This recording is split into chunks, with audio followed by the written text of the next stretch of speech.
In this video, I'm going to help you get started in Enshrouded. From getting all the secret chests in Longkeep to completing some of the initial quests. Also, you can level up and beat the Thunderbrute in just a few seconds, so let's get into it.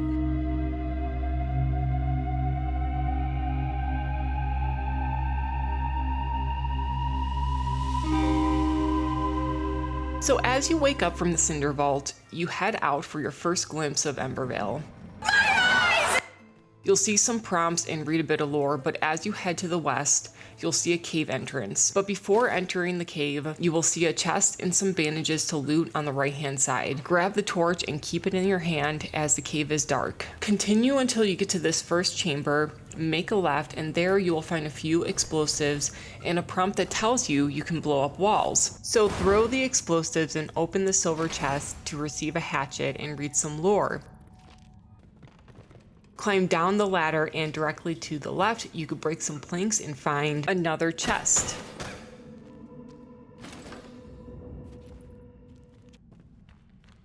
After that, follow the path and you'll enter the shroud for the first time. You'll see two types of enemies, the ghouls and the time zappers. I made those names up, but I think they're just all considered the Fel. Then you'll reach the end of the shroud and exit the cave to find your first return beacon, which basically means if you activate one of these and then die, you will respawn at the return beacon. Otherwise, you will return to the closest flame altar. Make a left at the exit of the cave and you will enter the ruins of Longkeep. Go up the stairs on the left and open the door at the top. It is here where I leveled up, and you may as well too. But in this room, you will find some lore. If you head down the stairs, you'll see a table with some loot, and then you'll see a room directly below the room where you got the lore. The wall on the south side can open and you'll find a chest. If you head west towards the high cliff edge, you'll see a tower in the Enshrouded area. If you drop down a level, you'll see some wooden planks that you can use to walk across to get to the tower, and there you will find a chest.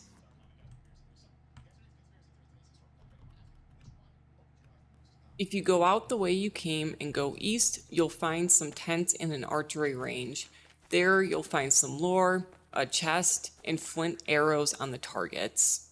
Now, if you head back west, I know I'm making you run back and forth all over the place, but by that tower with the chest in that small enshrouded area, next to the tower with the chest, you'll find some lore and some ghouls. With plenty of time left, you will find ruins that lead down to a dungeon. Head down there and find some lore. Upon entering the first room, you'll see a time zapper. If you deflate the time zapper, you will find a chest that requires a lockpick. A lockpick can be crafted in the crafting tab. Here it requires 2 pieces of scrap metal, but if you get the blacksmith, and you will, you can craft lockpicks through him and it'll only cost you 1 piece of scrap metal. Open the chest and you'll find some loot. Once you're out of the shroud, you will find a well in the middle of Longkeep where you can pull up some water. By consuming it, you can increase your maximum stamina. Okay, so I'm going to take this water and let's see what kind of buff this gives me. Okay, yeah, so it increases your stamina. Heading west again from the well, you will find some lore and some raw food, and it is here you find that you can cook some food to unlock the buff. Now, while mushrooms can be consumed raw to unlock the cooking buff, cooking them will change the percentage of the buff, and that's kind of how it is across all of the food items. If you overcook the food and turn it into tar, you unlock some recipes for building. If you plan to build using the recipes that require tar, I would not start overcooking your food. That's totally inefficient. Once you get the blacksmith, you will be able to make tar with dirt and wood using the kiln. Next, head over to the small patch of enshrouded area to the east. There are 2 ghouls to take down above ground, but within the ruins you will find another dungeon to go down to. There will be 2 ghouls and some time zappers. Oh god, he scared me. We're just gonna beat his butt. This is kind of like a weird angle, but we're gonna go for it. We're gonna get him. Alright, let's go back down. And there's some of these time zappers here. Oh shoot, there's another one.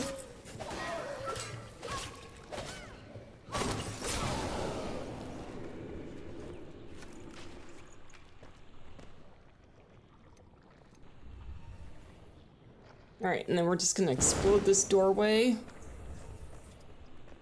and see what's in here.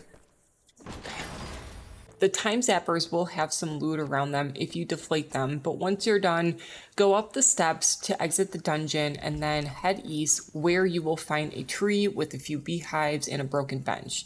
Follow the path to continue east and soak in the view as the path ends. Here you'll see the different types of shrouds, pink and blue. The blue shrouded areas you can enter at your current altar level. The pink shroud will be immediate death if you enter, but as you strengthen your altar, the pink shroud will turn blue, allowing you access to enter those areas. If you turn to the small overhang, you'll find some more lore. Then turn around again, hop up the cliffs across the way, and open a chest to get some more loot. As the sun was setting and nighttime fell upon me, I went towards the Braylon Bridge, which is due west. You will start to see spots on the ground that are illuminated, and upon interacting with them, you will start to collect fireflies. These can be used to craft lamps once you craft your workbench, which we will get into in a minute. Okay, so it's late right now, and so I'm gonna find a bed, which is just to the right, actually. But by these fences, you could find some flint.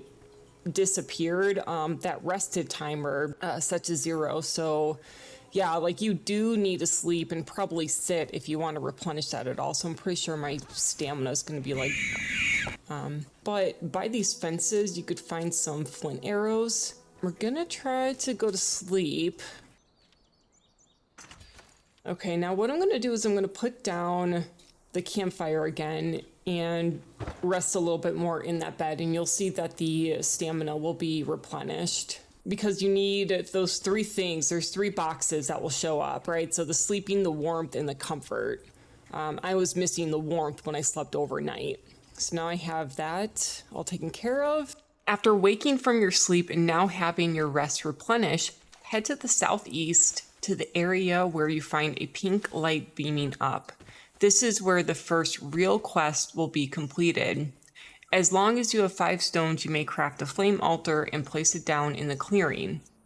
All right, so we're gonna place down the flame altar, which is kind of like finishing one of the first official quests, just right here in the plains. And then after I'm done doing that, you'll want to place a workbench and a couple of storage units, just because once you go out to get the blacksmith, inevitably your inventory is going to fill up again, and you know, you just want to make more room. So I'm gonna go and craft like 2 storage units. Prior to getting the blacksmith, take note of the ingredients needed for the grappling hook and the glider.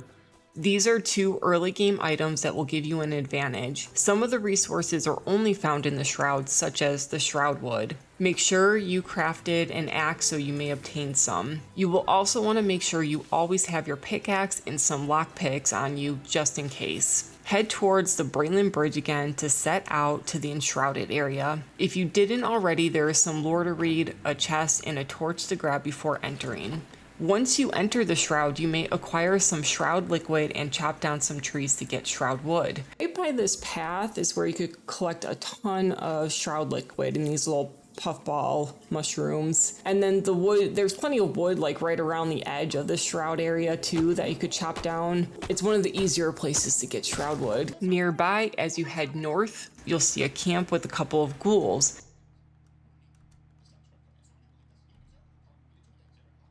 And from one of the ghouls, you'll get the Seagull Ring of the Elder Guard. This will enhance your stamina and health if you equip it. The enshrouded area that you pass through to get to the blacksmith is fairly short, so you may loot around for additional resources if you want to. One thing you will find periodically in the shroud are these lanterns. These will restore your shroud time, so if you are panicking because you got lost while looting around, you can interact with one of these to buy back your time, if it is nearby, of course. Continue north, follow the path as it leads to the cave entrance. Just before the entrance, there is some loot to the left. Make a right at the exit, then climb up the climbing wall to get out of the shroud. From there, you will see a tent with the fire and some lore. In this area, you will see many trees with the orange-brown leaves. And you can chop some down to get resin, which is an ingredient needed to strengthen your altar. Once you're done, you could head northwest to the path leading up the trail, or try to take on the scavenger with a projectile over on the Berlin Bridge. Or in my case... Oh, and I could see somebody is dying. Oh, I think that's the wolf. He actually killed the dude, which is kind of nice. But I bet you the wolf isn't going to move off of that platform, so I'm probably going to have to kill him also, which sucks. But they provide good meat. They replenish your health quite a bit, and they extend your bar more. I just got bones and fur. So from the Berlin Bridge, go left at the trail junction, and just on top of the hill, you will see the blacksmith vault. There are 2 scavengers and bees. Yes, bees. You could use any of your weapons to get rid of them. And to take care of the 2 dudes, get creative.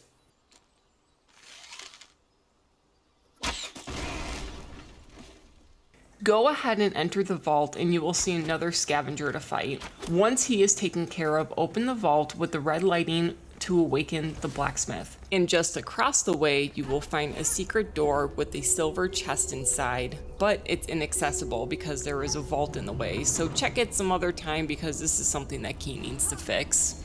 And over by the table with the chemistry setup, you'll find some lore.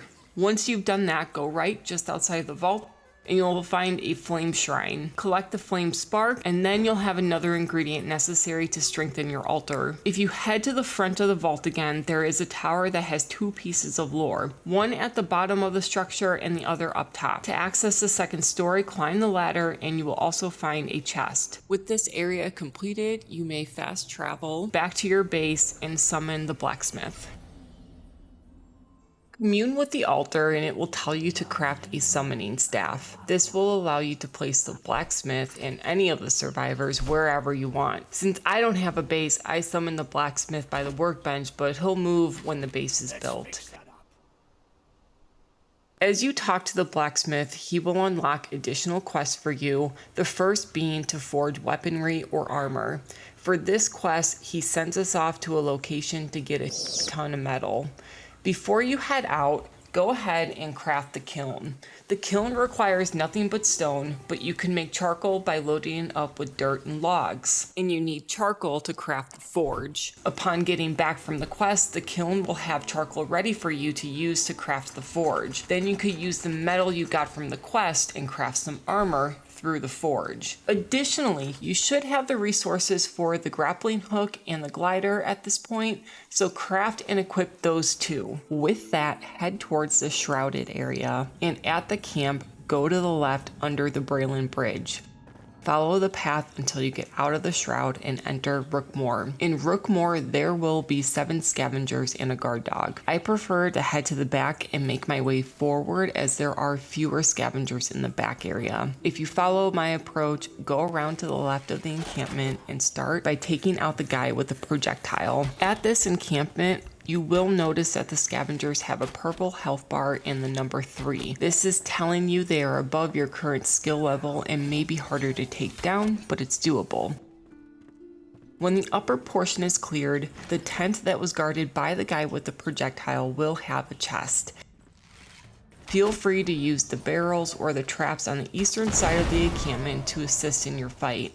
As you're wrapping up your Rookmoor takeover, I want to tell you about a silver chest you may not know about. There are some ruins across from the bonfire, and within the ruins you will find a boarded up room. Break your way in and take care of the rats, go down into the dungeon, and then you will see all that debris, right? Throw a powder grenade at the pile and access the secret room with the silver chest. If you don't have grenades on you, you can use your pickaxe as well, or just come back some other time with the appropriate supplies.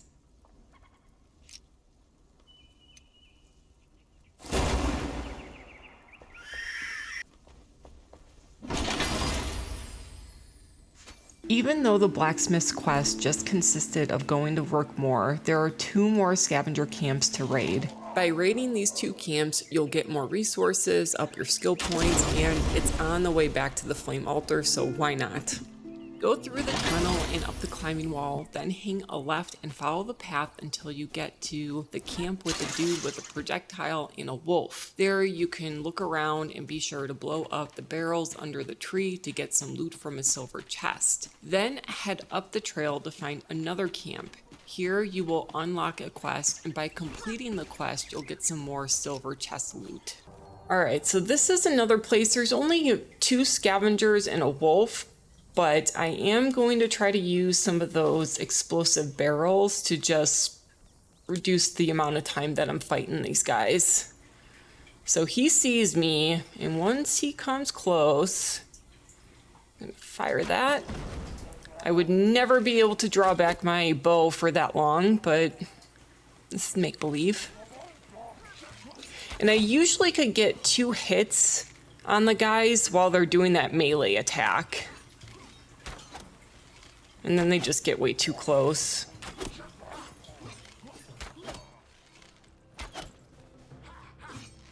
One more. There we go. Okay, now this is going to trigger a quest. So it's a little side quest we'll be able to complete. And literally they just want us to blow up the mine. So we're just going to trigger one of those. You can either trigger them by using arrows like I did, or you just go into their like proximity and you'll trigger them that way. Like they have a motion detection system on them. As you head down, the broken down cart will have some explosives too. Continue forward by heading east, and then you'll come to a familiar sight. Oopsie. Oh yeah, so this should look familiar. It's kind of come all full circle now, right? So we have the Braylon Bridge to the left, and then the base is to the right, but we're just going to fast travel back. So we're coming back to this area that we were just at just because the inventory was full and there were 2 chests. I'm out of breath right now, so we just have to wait a second. So yeah, up the ladder, there's a chest, and I believe there was like some potion in there. Yeah, some health potion, which we will be able to craft on our own once we get the alchemist. But it's good to have a couple of those handy now. And then the last piece is flint arrows and some more potions. So great.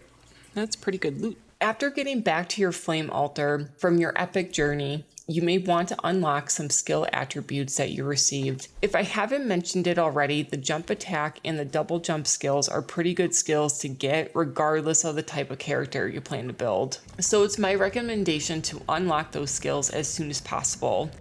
Now, you probably could handle the elixir wall at the moment, but you may not have gotten a weapon appropriate to take down the Thunderbrute. Perhaps you complete some of the other side quests, build your base, and obtain this weapon. Now we're talking, and now you're ready. You can also strengthen your altar, and I'm willing to bet it's highly unlikely that you're missing the ingredients required to do so. Make sure you have those items in your inventory, and when everything is on your person, commune with the altar, and then you'll have all of these perks. Then the flame will speak to you and ask that you find 2 ancient obelisks. What I can say is you can find the story of fire fairly easily, but the story of Rod is located in a much harder area as the ghouls there are way above your pay grade. Yeah, so the story of Rod is all the way on that side, and kind of like that side of the map is where a lot of the tougher enemies are, just from what I found. We're still definitely in the tutorial area. The story of fire is kind of part of that tutorial area, so I feel much better and more confident that I can go ahead to the obelisk where the story of fire is and not get my kicked. So I'm going to finish the other half of that story, i.e. the story of Rot, later on.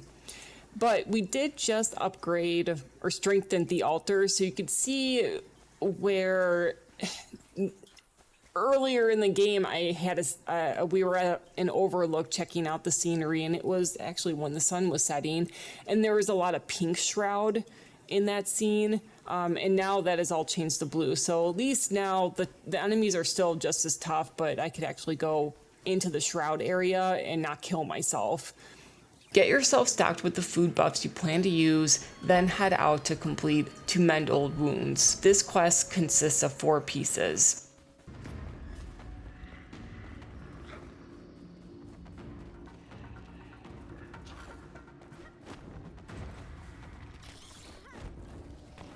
And as you exit the shroud and come to this settlement, the note on the bench will get you your first lore page. This note speaks on the crypts, and upon entering the above ground portion of the crypts, you'll see this ghoul for the first time. After you take care of this ghoul, backtrack to where he was initially standing to get the next lore page, and then just above him there's a silver chest where you could get this building block.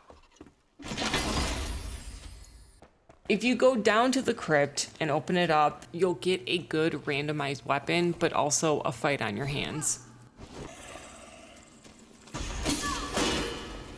Once that's completed, loot around and you'll find quite a few chests as this area is very large. This will probably be the first establishment where you start to find magic ammo for the staffs you picked up along the way. These will be a great advantage for the Thunderbrute. I promise your fight with him will be done in seconds.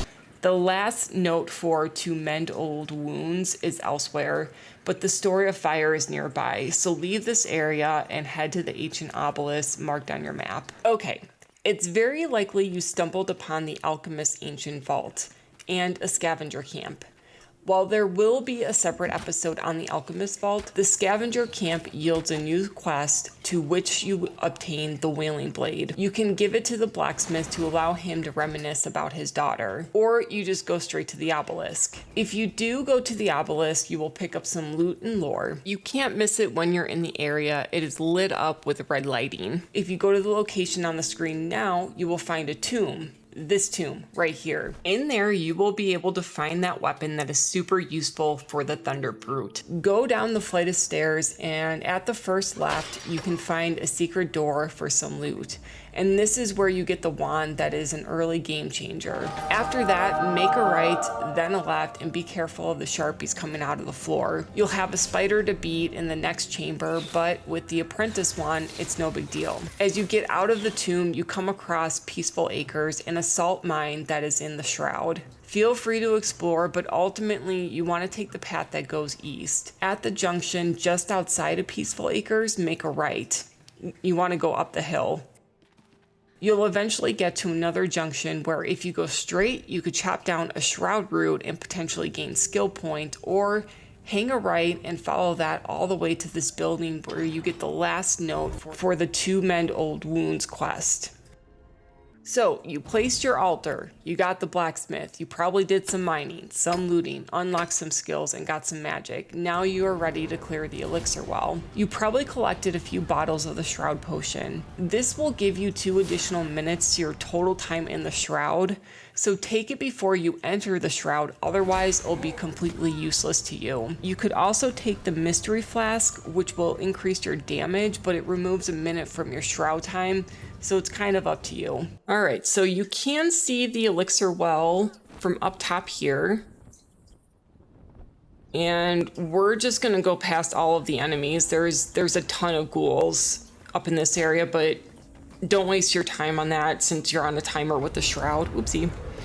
So don't bother dealing with the ghouls and the bugs just outside the well. Just head to the elixir well arch and climb down the wall, and then continue down the long flight of stairs. Then go underneath the arched tunnel that is directly across from the stairwell. There you will see the shroud root and this guy, the Thunderbrute.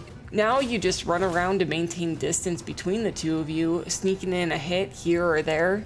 Use the apprentice wand or magic staff as those deal the most damage. If you need a breather, head towards the stairs as the Thunderbrute is reluctant to follow you there. Then you just rinse and repeat, and in a short amount of time you will see the Thunderbrute fall. Collect his remains, which should include a shroud core and his head. The shroud core will allow you to upgrade your altar. Next, go up to the shroud root and start chopping it down. You can use all weapons to fell the root, but the fell axe, which is crafted by the blacksmith, works best and it is the quickest. When the shroud root is fell, the shroud dissipates and you are no longer on a timer. The shroud will have cleared in the general area of the well, and you can wander around to fight the ghouls and find loot. Just across from the elixir wall arch, by some wooden scaffolding, you'll find some lore and more shroud potion.